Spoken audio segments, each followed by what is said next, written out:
Good morning. It's good that we could be here together again this morning.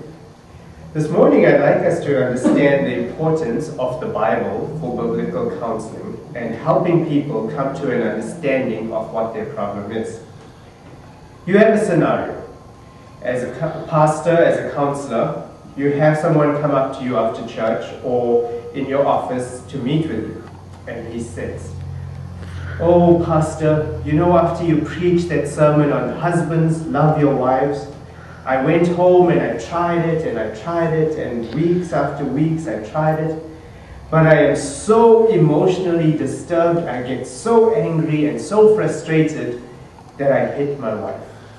I don't know what to do." Another scenario, a teenager comes to you and says, "Oh, Pastor, I have this problem. I long to wear ladies' clothes and I don't know what to do with it." And yet another problem. "Pastor, I was so anxious that I started drinking and now I am an alcoholic. What do I do with these?" These problems are real problems, and our congregation members face them all the time. The problem with this is, as soon as we hear this, our immediate reaction is sometimes, "Whoa, I am not qualified to assist you with these problems." It is essential for every pastor or teacher of the Bible to have a deeper understanding of the Word of God and to know that it is able to help in these problems. There are two erroneous views. Some people believe that the Bible is unable to answer any psychological problems. "Your problem is too deep for me, young man. I mean, seriously, wearing ladies' clothes? The Bible doesn't even speak about it. Let me refer you to somebody I know." Well, what happens in that case is the pastor tends to back off and feel, "I'm not qualified to do the job of a psychologist." In the case of the husband that beat up his wife because he did not know how to handle being a loving husband, the pastor says, "I have a primal therapist that you should see." So the man goes to the primal therapist, and the whole idea is to get him to the root of his emotional hurt.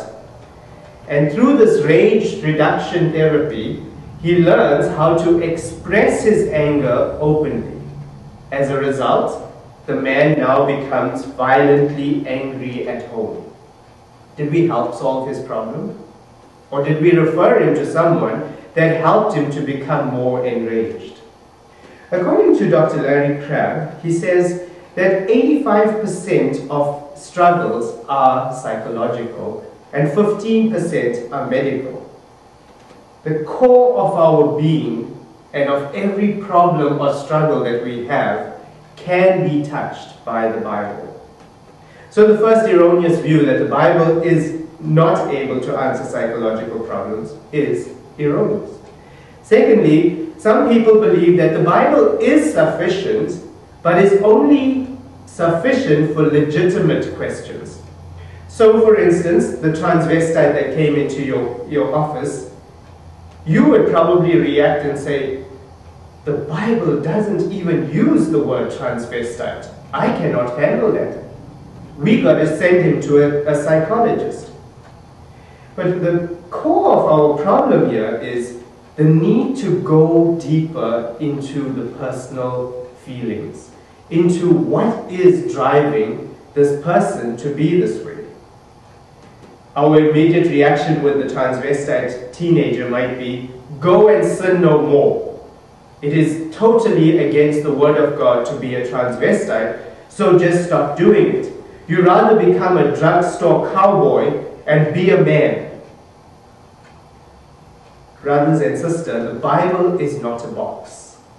And very often, we feel that it is a box. And if you are out of the box, then you need to see somebody else for help. Dr. Larry Crabb said, "The study of the Bible defines our doctrinal position. We need to think through its applications, and we honestly need to confront life in a way that will bring about change. Most of us haven't had psychological training, but we have had a personal experience with the Bible. The Bible is an adequate guide. Dr. Dan Allender holds that every man has a wounded heart, and it is the Word of God applied to the wound that brings about healing.